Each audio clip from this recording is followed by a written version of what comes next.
नमस्कार विद्यार्थी मित्रांनो, स्वागत आहे तुम्हाला सर्वांचं महा एक्झाम पॉईंट आपल्या एज्युकेशनल यूट्यूब चॅनलवरती. तर मित्रांनो, आपला आजचा व्हिडिओचा भाग हा 27 आहे, ज्यामध्ये आपण महाराष्ट्र शिक्षक पात्रता परीक्षा आता मित्रांनो आपली टीईटी एक्झाम जी की येत्या 28 जून रोजी होणार आहे. आणि आजपासून पाहिलं तर परीक्षा दृष्टिकोनातून आपल्याकडे मित्रांनो फक्त आता शेवटचे 30 दिवस मित्रांनो शिल्लक राहिलेले आहेत आपल्या परीक्षेसाठी. तर मित्रांनो, आपण त्या परीक्षेच्या परिपूर्ण अभ्यासक्रमानुसार रेग्युलर मित्रांनो अतिशय महत्त्वाचे अतिसंभव प्रश्न आपण या ठिकाणी पाहत आहोत, जे की आपण बेसिक टू ॲडव्हान्स या लेवलचे सर्व काही प्रश्न आपण पाहत आहोत. यामध्ये आपण PYQ स्वरूपाचे प्रश्न व त्यासोबतच तुमच्या येणाऱ्या परीक्षेमध्ये विचारले जाऊ शकतात अशी सर्व काही मित्रांनो आपण एक्सपेक्टेड स्वरूपात देखील प्रश्न यामध्ये आपण समाविष्ट केलेले आहे. त्यामुळे मित्रांनो, व्हिडिओमधला प्रत्येक प्रश्न हा तुमच्या येणाऱ्या टीईटी एक्झामच्या दृष्टिकोनातून अतिशय इम्पॉर्टंट आहे मित्रांनो. त्यामुळे व्हिडिओला शेवटपर्यंत काळजीपूर्वक पहा. जर तुम्ही या मागील व्हिडिओचे पार्ट वगैरे पाहिले नसाल आपल्या सिरीजचा स्पेशली, तर मित्रांनो तुम्ही ते देखील पाहून घ्या. त्या सर्व व्हिडिओची लिंक तुम्हाला आपल्या चॅनलच्या डॅशबोर्डमध्ये जाऊन संपूर्ण आपले व्हिडिओज पाहता येणारे असतील. चॅनलला सबस्क्राईब करून घ्या. त्यानंतर डॅशबोर्डमध्ये जाऊन तुम्ही टीईटीचे आपले संपूर्ण काही व्हिडिओ पाहू शकता. आणि मित्रांनो, पाहूनच घ्या परीक्षेपूर्वी, कारण का प्रत्येक व्हिडिओ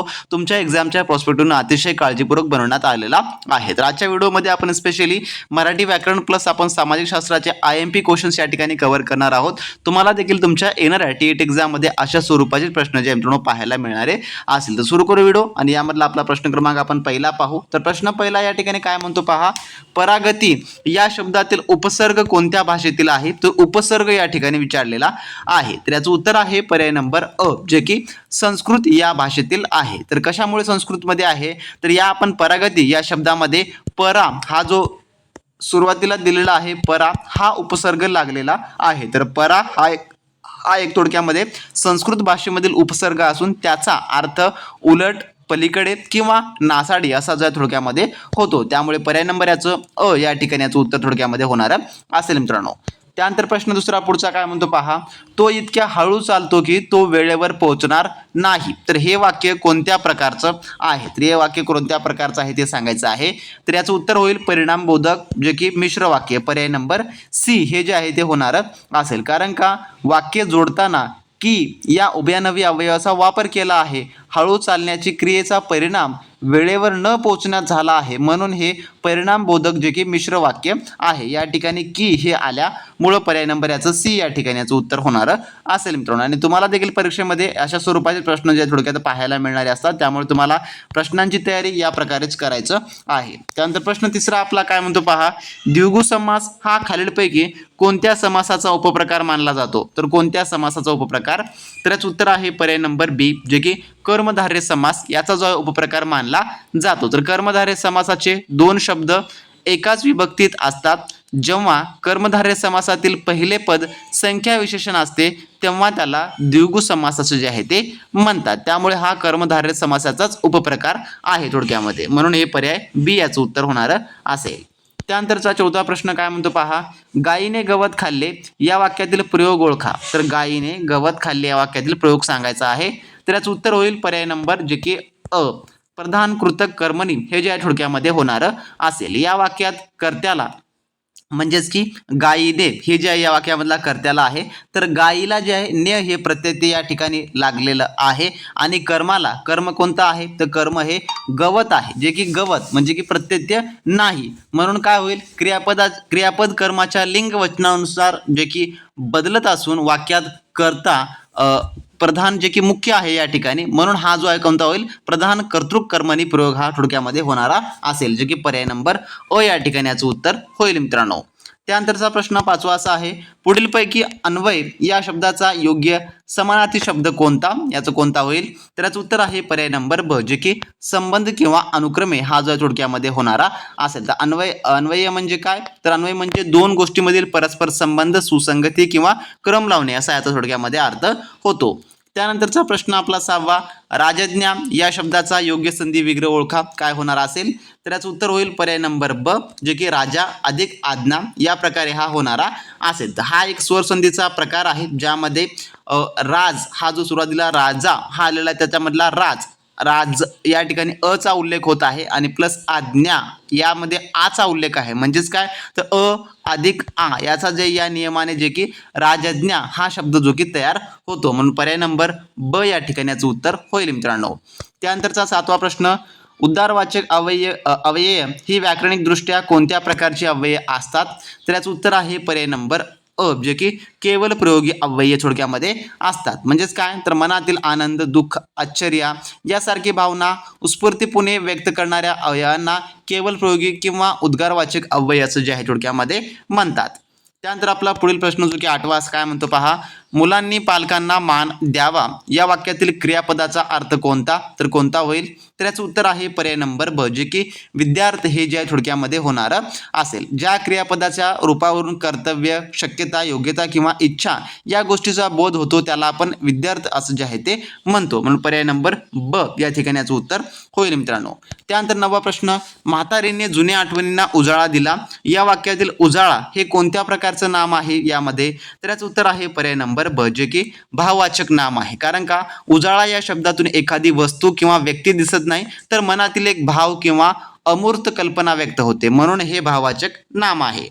त्यानंतरचा प्रश्न आपला 10वा काय म्हणतो, घरोघरी हा शब्द कोणत्या प्रकारच्या क्रियाविशेषणाचा अव्यय आहे, तर याचं उत्तर आहे पर्याय नंबर जे की सी म्हणजे की स्थळवाचक हे थोडक्यामध्ये आहे. तर घरोघरी म्हणजेच काय प्रत्येक घरी हा शब्द क्रिया घडवण्याचे ठिकाण किंवा स्थान दर्शवतो, म्हणून हे स्थळवाचक क्रियाविशेषण अव्यय आहे. पर्याय नंबर सी याचं उत्तर थोडक्यामध्ये हे होणार असेल मित्रांनो. जर मित्रांनो तुम्ही अजूनही टीईटी एक्झामच्या परिपूर्ण ए टू झेड तयारीसाठी आपली असलेली स्पेशली टेस्ट सिरीजची बॅच जर मित्रांनो तुम्ही एनरोल केला नसाल तर वेळ न वाया घालवता लगेच मित्रांनो व्हिडिओ डिस्क्रिप्शन बॉक्समध्ये आपल्या ऑफिशियली ॲपची मित्रांनो लिंक दिली आहे. त्यामधून तुम्ही मित्रांनो आपली संपूर्ण काही स्पेशली टीईटी एक्झाम 2026 साठी असलेली टेस्ट सिरीज बॅच एनरोल करू शकता, ज्यामुळे तुम्हाला परिपूर्ण मित्रांनो ए टू झेड तयारी आपण करून घेतलेली आहे. ज्यामुळे तुम्हाला मार्केटमधलं कोणतंही महागडं कोर्स जॉईन करण्याची गरज पडणार नसेल किंवा मित्रांनो तुम्हाला महागडे बुक्स देखील घेण्याची गरज पडणारी नसेल. यामध्ये तुम्हाला परिपूर्ण नवीनतम आपल्या टीईटी अभ्यासक्रमावर आधारित सर्व टेस्ट मिळणार असतील. त्यामुळे तुम्हाला जो पेपर फॉर्मॅट आहे फुल लेंथ टेस्टचा, ज्यामध्ये तुम्हाला 150 प्रश्न 150 गुणाची परिपूर्ण आपण त्या ठिकाणी तयारी करून घेणार आहोत मित्रांनो. ज्यामध्ये तुम्हाला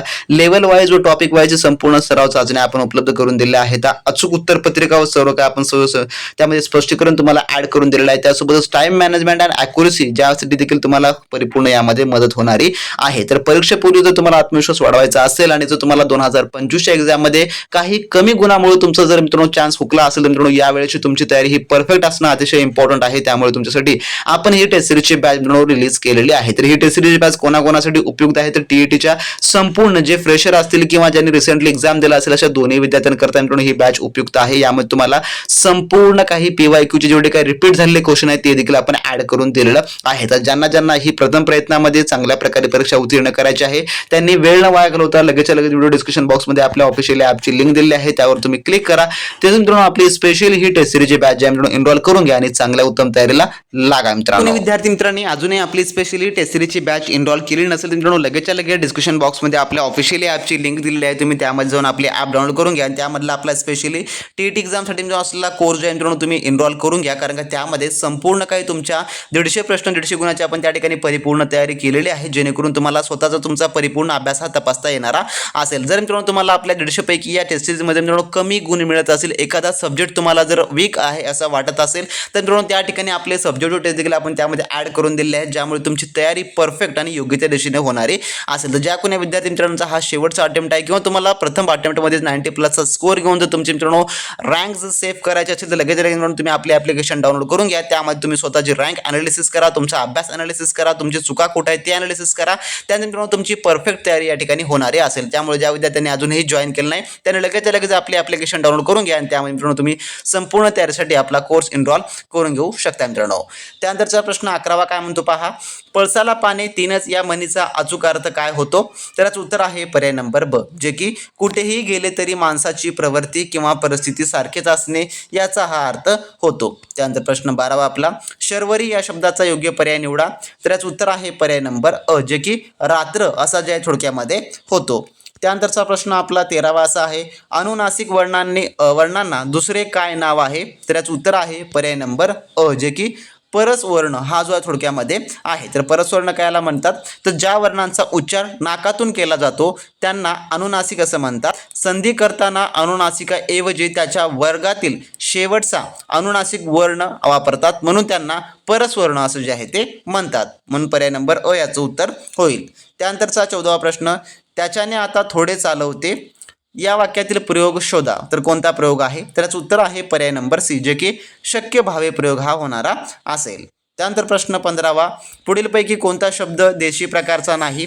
तर याचं उत्तर आहे पर्याय नंबर डी, जे की बटाटा हा जो थोडक्यामध्ये देशी प्रकारचा नाही. तर दोंडा, झाड आणि बाजरी हे महाराष्ट्रातील मूळ देशी शब्द आहेत. तर बटाटा हा पोर्तुगीज भाषेतून मराठीत आलेला एक परभाषीय शब्द आहे. त्यानंतर 16वा प्रश्न, सत्य प्रस्थापित होण्यासाठी आग्रह धरणारा या शब्दसमूहासाठी एक शब्द निवडा. कोणता? तर याचं उत्तर आहे पर्याय नंबर ब, त्याला सत्याग्रही असं जे आहे ते म्हटलं जातं. त्यानंतर प्रश्न 17वा आपला, अधोमुख या शब्दाचा योग्य विरुद्ध शब्द ओळखा. कोणता होणार असेल? तर हा आपण क्वेश्चन स्पेशली तुमच्यासाठी क्वेश्चन फॉर यू मध्ये ठेवलेला आहे. जर तुम्हाला या प्रश्नाचं उत्तर येत असेल मित्रांनो, तुम्ही खाली कमेंट बॉक्समध्ये कमेंट करून सांगू शकता. अन्यथा मी मित्रांनो 24 तासानंतर याचं उत्तर खाली कमेंट बॉक्समध्ये पिन करून ठेवेल. त्या ठिकाणी तुम्ही अचूक उत्तर चेक करू शकता. परंतु मित्रांनो, तुम्ही टीईटी एक्झामची तयारी करत असाल तर मित्रांनो तुम्हाला या प्रश्नाचं उत्तर येणं हे खूप गरजेचं आहे, कारण का अशा प्रकारचे प्रश्न तुम्हाला परीक्षेमध्ये विचारले जातात. तर अधोमुखचं उत्तर काय होईल? पर्याय अ, ब, क, ड हे काय होईल मित्रांनो? खाली कमेंट बॉक्समध्ये कमेंट करून नक्की सांगा. त्यानंतर प्रश्न आपला 18वा पुढचा काय म्हणतो पहा, आम्ही देशाचे रक्षण करतो या वाक्यातील आम्ही हे कोणत्या प्रकारचं सर्वनाम आहे? तर याचं उत्तर आहे पर्याय नंबर अ, जे की प्रथम पुरुषवाचक हे जे आहे ते होणारं असेल. तर स्वतःचा उल्लेख करताना वापरल्या जाणाऱ्या सर्वनामांना प्रथम पुरुषवाचक सर्वनाम असं म्हणतात. तर आम्ही हे अनेकवचनी प्रथम पुरुषवाचक सर्वनाम आहे. त्यानंतरचा प्रश्न पुढील आपला असा आहे, जो की 19वा, हा कच्चा आंबा आहे या वाक्यातील हा या शब्दाची जात ओळखा. तर याचं उत्तर आहे पर्याय नंबर अ, जे की दर्शक सर्वनाम हे जे आहे ते होणारं असेल. तर जवळची किंवा दूरची वस्तू किंवा व्यक्ती दाखवण्यासाठी वापरल्या जाणाऱ्या सर्वनामांना आपण दर्शक सर्वनाम असं म्हणतो. तर येथे हा आंब्याकडे बोट दाखवून दर्शवत आहे, म्हणून हे उत्तर होणारं असेल. त्यानंतर 20वा प्रश्न, शब्दांच्या अंगी असणाऱ्या व्यंग्यार्थ व्यक्त करणाऱ्या शक्तीला काय म्हणतात? तर याचं उत्तर आहे पर्याय नंबर सी, जे की व्यंजन असं जे आहे ते म्हटलं जातं. आता कसं आहे, शब्दाच्या मुख्य अर्थाला बाधा न आणता दुसरा चमत्कृतीपूर्ण अर्थ व्यक्त करण्याच्या शक्तीला व्यंजना असं जे आहे ते म्हणतात, आणि त्यातून निघणाऱ्या अर्थाला व्यंग्य अर्थ असं जे आहे ते म्हणतात. ही थोडक्यामध्ये याची डेफिनेशन आहे, जे की यामध्ये आपल्याला विचारलेली आहे. त्यानंतर प्रश्न 21 आपला, त, इ, आ हे कोणत्या विभक्तीचे प्रत्यय आहेत त्या खालीलपैकी ते सांगायचं आहे. तर याचं उत्तर आहे पर्याय नंबर सी, जे की सप्तमीचे आहेत. तर सप्तमी विभक्तीचे एकवचनी व अनेकवचनी प्रत्यय त, इ, आ हे आहेत. तर प्रत्यय वाक्यातील अधिकरण दर्शवतात, म्हणजे की स्थान किंवा काळ हे जे आहे ते दर्शवतात. त्यानंतर प्रश्न 22 आपला, वाक्यप्रचाराचा योग्य अर्थ लावा. या ठिकाणी कंठस्नान घालणे म्हणजे काय? तर याचं जे उत्तर होईल पर्याय नंबर ब, जे की ठार मारणे किंवा शिरछेद करणे असा जो याचा अर्थ होतो. त्यानंतर 23वा प्रश्न, खालील वाक्यात कोणते विरामचिन्ह वापराल? आपण जाऊया का मुंबईला या वाक्यामध्ये कोणतं विरामचिन्ह येईल? तर याचं उत्तर आहे पर्याय नंबर अ, जे की प्रश्नचिन्ह हे जे आहे ते होणारं असेल या ठिकाणी येणारं, जे काय या ठिकाणी जे की विरामचिन्ह. त्यानंतर 24वा प्रश्न, ती गुलाबी उषा म्हणजे परमेश्वराचे प्रेम जणू या ओळीतील अलंकार ओळखा. तर याचं उत्तर आहे पर्याय नंबर ब, जे की उत्प्रेक्षा हा जो आहे अलंकार होणारा असेल. तर उपमय हे जणू उपमानच आहे अशी कल्पना जिथे केली जाते तेथे उत्प्रेक्षा अलंकार होतो. या वाक्यात जणू हा शब्द आल्यामुळे हा या ठिकाणी उत्प्रेक्षा अलंकार आहे. त्यानंतर प्रश्न 25 आपला, लहानपण देगा देवा मुंगी सारखीच रवा या चरणात कोणता छंद किंवा व्रत वापरलेला आहे? तर याचं उत्तर आहे पर्याय नंबर ब, जे की अभंग हे जे आहे ते थोडक्यामध्ये वापरलेला आहे. त्यानंतर 26वा प्रश्न, क्रियापदाबद्दल विशेष माहिती सांगून जे अव्यय बदलत नाहीत त्यांना काय म्हणतात किंवा काय म्हटलं जातं? तर याचं उत्तर आहे पर्याय नंबर अ, जे की क्रियाविशेषण अव्यय असं जे आहे त्यांना म्हटलं जातं. त्यानंतर आपला 27वा प्रश्न, षडानन या शब्दाचा संधी प्रकार कोणता आहे यापैकी? तर याचं उत्तर आहे पर्याय नंबर सी, जे की तृतीय व्यंजन संधी हा जो थोडक्यामध्ये होणारा असेल. त्यानंतर आपला 28वा प्रश्न, पांढरा परीस या अलंकारिक शब्दाचा योग्य अर्थ काय होईल? तर याचं उत्तर आहे पर्याय नंबर, जे की ब, लबाड किंवा कपटी माणूस असा थोडक्यामध्ये होणारा असेल. त्यानंतरचा 29वा प्रश्न, तो तातडीने निघून गेला या वाक्यातील तातडीने हे कोणत्या विभक्तीच्या रूपामध्ये आलेलं आहे? तर याचं उत्तर आहे पर्याय नंबर ब, जे की तृतीया या रूपामध्ये थोडक्यामध्ये आलेला आहे. तर तातडीने या शब्दात मूळ शब्दाला ने हा प्रत्यय लागलेला आहे. ने, एशी हे तृतीय विभक्तीचे प्रत्यय आहेत म्हणून.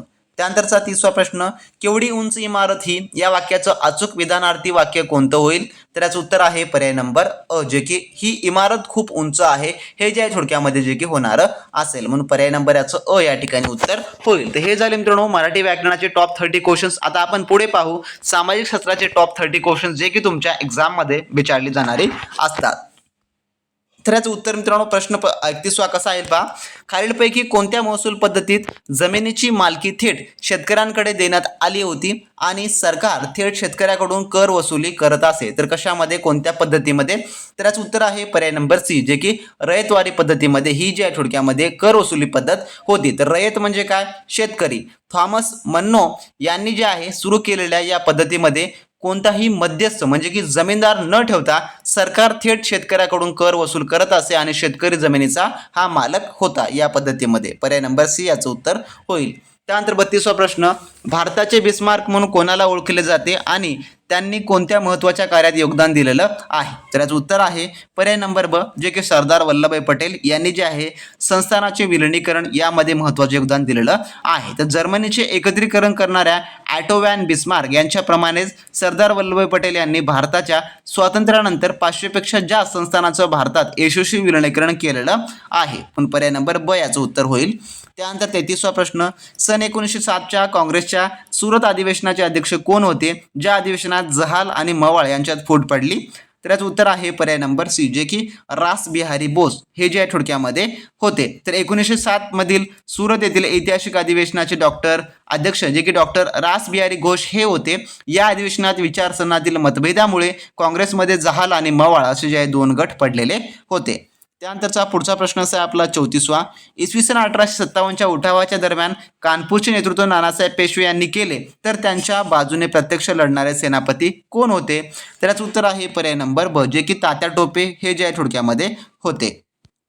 त्यानंतर प्रश्न 35वा, बौद्ध संदर्भातील महाभिनव निष्क्रमण म्हणजे खालीलपैकी काय? तर याचं उत्तर आहे पर्याय नंबर ब, जे की गौतम बुद्धाचा ग्रहत्याग करणे हा जो याचा अर्थ होतो. तर वयाच्या 29व्या वर्षी मानवी दुःखाचे निवारण शोधण्यासाठी सिद्धार्थ गौतमांनी आपल्या वैभवशाली राजवाड्याचा आणि कुटुंबाचा जो त्याग केला त्या घटनेला बौद्ध इतिहासामध्ये महाभिनिष्क्रमण असं जे आहे ते म्हणतात. त्यानंतरचा प्रश्न आपला पुढील 36वा असा आहे, छत्रपती शिवाजी महाराजांच्या अष्टप्रधान मंडळात अमात्य या पदाचे मुख्य कर्तव्य काय होते? तर याचं उत्तर आहे पर्याय नंबर जे की सी, राज्याचा जमा खर्च म्हणजेच की वित्त पाहणे हे जे आहे थोडक्यामध्ये याचं मुख्य काम होतं, म्हणून पर्याय नंबर सी हे याचं उत्तर होईल. त्यानंतर पुढील प्रश्न, गुलामगिरी आणि शेतकऱ्यांचे आसूड हे ग्रंथ लिहून बहुजन समाजाच्या अंधश्रद्धावर कोणी प्रहार केला? तर याचं उत्तर आहे पर्याय नंबर अ, जे की महात्मा ज्योतिराव फुले यांनी जे थोडक्यामध्ये केलेला आहे. तर क्रांतिकारक समाजसुधारक महात्मा ज्योतिराव फुले यांनी समाजातील जाती व्यवस्था, अंधश्रद्धा आणि अज्ञानावर कडाडून टीका करण्यासाठी हे ग्रंथ लिहिलेलं होते. त्यानंतर आपला 38वा प्रश्न, खालीलपैकी कोणत्या कायद्याला काळा कायदा म्हणून संबोधले गेले, ज्याच्या निषेधार्थ जालियनवाला बाग येथे सभा भरली होती? तर याचं उत्तर आहे पर्याय नंबर ब, जे की रोलेट ॲक्ट या कायद्याच्या थोडक्यामध्ये भरलेली होती. त्यानंतरचा पुढील प्रश्न आपला, अग्निजन्य खडकाचे रूपांतरण होऊन खालीलपैकी कोणता खडक तयार होतो? तर याचं उत्तर आहे पर्याय नंबर बी, जे की नीस हा जो आहे जो खडक तयार होतो. तर सांगायचं झालं तर ग्रेनाइट या अग्निजन्य खडकावर अतिदाब आणि उष्णता पडल्यामुळे त्याचे रूपांतर होऊन नीस हा जो आहे रूपांतरित खडक तयार होतो. त्यानंतर 40वा प्रश्न, खालीलपैकी कोणती नदी अंगारकी आणि रिफ्ट व्हॅली मधून वाहते? तर याचं उत्तर आहे पर्याय नंबर सी, जे की नर्मदा ही जी आहे नदी वाहते. त्यानंतर प्रश्न 41वा, पृथ्वीच्या अतिरंगातील सिआल आणि सीमा या थरांना वेगळी जी की करणाऱ्या विलगतेला काय म्हणतात? तर याचं उत्तर आहे पर्याय नंबर बी, जे की कॅनरॉड विलगता असं जे आहे ते म्हटलं जातं. त्यानंतर प्रश्न 42वा, भारताची प्रमाण वेळ ही ग्रीनिच मीन टाईम ज्याला आपण GMT असं म्हणतो पेक्षा किती तासांनी पुढे आहे? तर याचं उत्तर आहे पर्याय नंबर ब, जे की 5 तास 30 मिनिटे एवढ्या वेळाने पुढे आहे. त्यानंतर प्रश्न पुढचा आपला, जगाचे छप्पर म्हणून खालीलपैकी कोणत्या पठाराला ओळखलं जातं? तर याचं उत्तर आहे पर्याय नंबर ब, जे की तिबेटचं पठार याला जे आहे थोडक्यात ओळखलं जातं. त्यानंतर पुढचा प्रश्न आपला 44वा, ओझोन वायू थर प्रामुख्याने वातावरणाच्या कोणत्या थरामध्ये आढळतो जो अतिनील किरणांचे शोषण करतो? तर याचं उत्तर आहे पर्याय नंबर ब, जे की स्थितांबर यामध्ये थोडक्यामध्ये आढळतो. त्यानंतरचा पुढील प्रश्न, महाराष्ट्रातील सर्वोच्च शिखर कळसुबाई हे कोणत्या पर्वत रांगेत असून त्याची उंची किती आहे? तर याचं उत्तर आहे पर्याय नंबर अ, जे की सह्याद्री आहे आणि याची उंची जी काही ही 1646 मीटर एवढी थोडक्यामध्ये आहे. तर महाराष्ट्रातील सर्वोच्च शिखर कळसुबाई हे अहमदनगर नाशिक जिल्ह्याच्या सीमेवर जे की सह्याद्री म्हणजे आपण त्याला पश्चिम घाट असं म्हणतो तर सह्याद्री पर्वत रांगेत असून त्याची उंची ही एवढी आहे. त्यानंतरचा पुढचा 46वा प्रश्न, भारताच्या पूर्व किनारपट्टीवर असलेल्या चिल्का सरोवर हे कोणत्या प्रकारचं सरोवर आहे?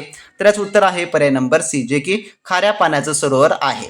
त्यानंतरचा पुढचा प्रश्न, पिवळी क्रांती खालीलपैकी कोणत्या उत्पादनाशी संबंधित आहे? तर याचं उत्तर आहे पर्याय नंबर ब, जे की तेलबिया या उत्पादनाशी संबंधित आहे. त्यानंतर 48वा प्रश्न, घटना समितीने भारताचे संविधान स्वीकारले तेव्हा मूळ संविधानात किती जे की अनुसूची होत्या?